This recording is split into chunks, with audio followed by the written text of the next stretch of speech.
Hello guys, isa sa mga favorite na brand ko ng speaker ay itong X-Dobo, no? Kasi marami na akong naging speaker ng X-Dobo. Kasi usually guys, di ba mga sikat JBL at mga mamahaling mga brands. Ang kinaganda ng X-Dobo ay mura lang yung kanyang presyo pero hindi tinipid yung quality. So ito guys, meron akong nakuha na bagong model nila, Party Box 1985. Pakita ko sa inyo yung sinasabi ko na kahit mura siya ay hindi tinipid guys yung quality nito.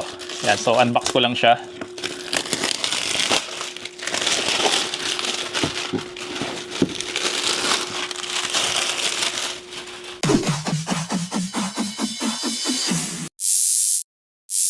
So, Cineban Party Box 1985. So, ito guys, konting specs lang, no? Bluetooth 5.3, 130 watts.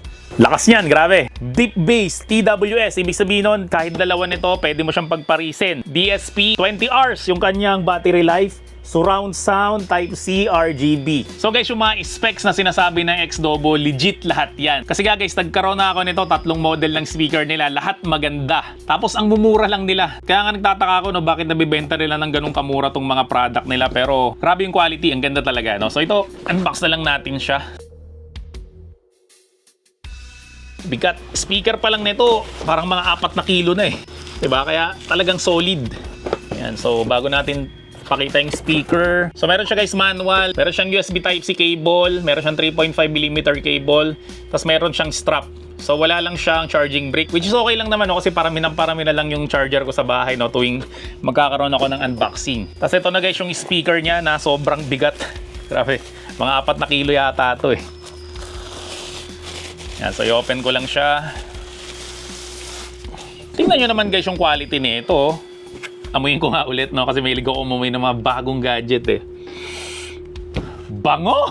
So, syempre meron dito power button, plus minus, play button, back button, forward button, menu, equalizer, lighting button, tapos sigurado ito yung TWS. So, ibig sabihin nun guys, pag bumili ka ng dalawang ganito, pwede mo siyang pagparisin. So, sabay siya guys tutugtog, and sabay guys yung kanta na pinapatugtog niya. Ibig sabihin nun, syempre, 130 watts to. Pag dinagdagan mo pa to ng isa, syempre, 260 watts na yon. So, kuha pa nga ako ng isa pang ganito para dalawa siya. Di ko alam, no, bakit may ganito kung feel sa mga speaker, no, yung kanyang grills. Ang sarap-sarap niyang hipuin, eh, oh. Yan, oh. Tapos sa ilalim niya, syempre meron siyang mga goma para hindi siya gumalaw. So sa dalawang gilid niya guys, meron siyang passive radiator na tinatawag, no? Yung passive radiator guys, yung masarap tingnan eh, di ba? Yung gumagalaw-galaw sa mga speaker. So ito, naalis to for sure. So dito guys, meron siyang USB Type-C. Yan, so sigurado to fast charging to, no? Then aux cable, USB. So pwede ka maglagay USB dito. Pwede ka rin maglagay ng mic. Tapos dito guys, may saksakan siya ng micro SD card. Alam nyo, sa totoo lang, di ko na alam kung ilang speaker na ang nabili ko. Kasi nasa dugo na yata talaga natin mga Pinoy, no, na talaga mahilig tayo sa music. Tapos ang hilig-hilig natin makinig ng music, no, kahit nasan tayong lugar, no, kahit nga nasa banyo guys, na habang naliligo tayo tapos kapag may mga activity tayo, halimbawa naglilinis tayo ng bahay, naglalaba, no, lagi tayong nakikinig sa music, either na speaker o headphone. Kasi di ba pag nakakarinig tayo ng speaker, tapos nagagandahan tayo sa music, lagi natin tinatanong kung ano yung brand ng speaker na yon. So guys, kung gusto nyo talaga ng magandang brand ng speaker pero mura lang talaga yung price niya, ito guys, highly recommended talaga ang X-Dobo. Ito nga guys yung latest na model nila, itong Cineban na speaker. Kasi usually guys, di ba nakakabili tayo ng malilit na speaker, tapos ang presyo nun 4,000, 5,000. So ang mahal-mahal niya. Ito guys, pag ginamitan mo to ng voucher, 2,800 mo lang tong mabibili, no? So imagine mo, ganito kalaking speaker, 2,800 pesos lang. Pero mas maganda guys, i-demo natin para marinig nyo talaga yung tugtog nito. So i-on ko lang siya. O, di ba? So, premium yung tulog niya, hindi yung ordinary na pairing. So, i-connect ko lang siya guys sa cellphone ko. So, sa Bluetooth guys, ang makikita natin dito ay Cineban Party Box 1985. Grabe, no? Year pa ng kapanganakan ko, 1985. O, di ba? Yung tunog niya, hindi siya yung ordinary na tunog ng Bluetooth na speaker. Kaya alam mong branded talaga tong X-Dobo, eh. Di ba? Kasi usually ang tunog dyan is The Bluetooth device is connected successfully. So, yan, base test natin.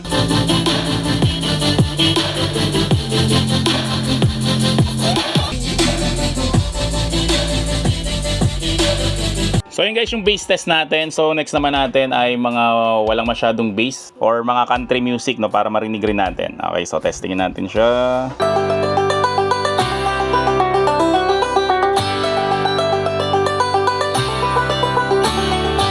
Ang ginagandahan pa guys na X-Dobo ay pwede nga magkabit sa kanya ng mic kasi meron siyang mic port dito. Yan, so ikabit ko lang siya. So pwede mong i-pair guys sa cellphone mo, then lagyan mo siya ng mic para pwede ka na mag-video, okay? Loving you kung saan di ako sigawan mo ng puso mo. Okay, pagpasensyahan nyo na yung mic, sintonado yung mic. Huwag nyo sisihin yung speaker, yung mic ang sintonado at huwag nyo rin ako sisihin. So syempre guys, halimbawa ayaw nyo ng Bluetooth, so pwede kayong gumamit ng USB. So isaksak nyo lang siya dito. Yan, automatic na tutugtog na yan.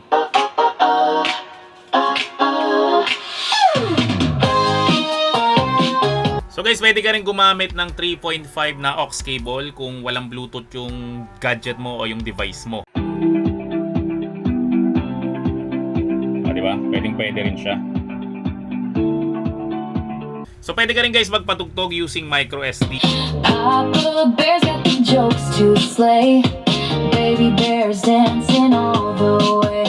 So kung gamer ka guys, pwede mo siyang i-pair sa device mo. Halimbawa itong ROG Ally X and syempre itong Nintendo Switch, no? So testingin natin. Ito, pinair ko na siya.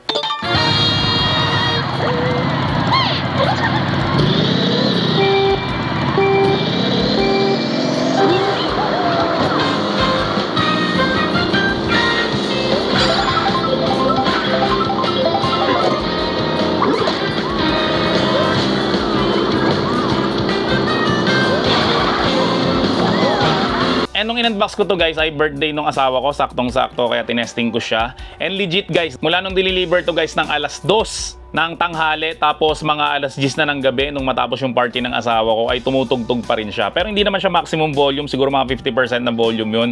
Kasi hindi mo naman pwedeng maximum yun, no? Kasi birthday nga eh, syempre nag-uusap-usap kami doon. At least meron lang kaming background music, no? So legit guys, yung tagal nung kanyang battery. Tapos pag charge mo siya guys, sobrang bilis lang rin. Siguro na full charge to mga 1.5 to 2 hours lang. Tapos pwede mo na siya guys patugtugin ng buong araw. Kasi rin talaga yung pangit sa ibang mga portable na speaker, no? So hindi mo masasabing portable yun kung mabilis yung malobat. Halimbawa yung speaker mo ay sinasabi nila ng mga 3 hours. So huwag kayo maniniwala doon. Kasi kapag sinabi nilang 3 hours, ibig sabihin nun, mga 1.5 to 2 hours lang talaga yung playtime nun. So ito guys, ang sinasabi niya ay 20 hours yung kanyang playtime. So kung tumagal man siya ng 12 hours na playtime, sulit na yun para sa akin. Kasi for sure, hindi ka naman mamumundok, diba? Tapos doon ka natitira para hindi na to china-charge. Okay? So pag charge mo siya guys, again, 2 hours, full charge na siya, tapos magagamit mo na siya halos buong araw na. And isa pa guys, sa maganda sa kanya is meron siyang certification na IPX5. Ibig sabihin nun, pwede siyang mabasa. Halimbawa sa shower or sa tabi ng swimming pool, mga ganun guys. Pero yung ilulublob mo talaga siya sa tubig ay hindi pwede yun. At sino ba naman yung gagawa no? May magpapatugtog ba sa ilalim ng tubig? So kung sa tabi lang guys ng swimming pool, wala kang magiging problema dito. Ano kaya gagamitin mo sa banyo?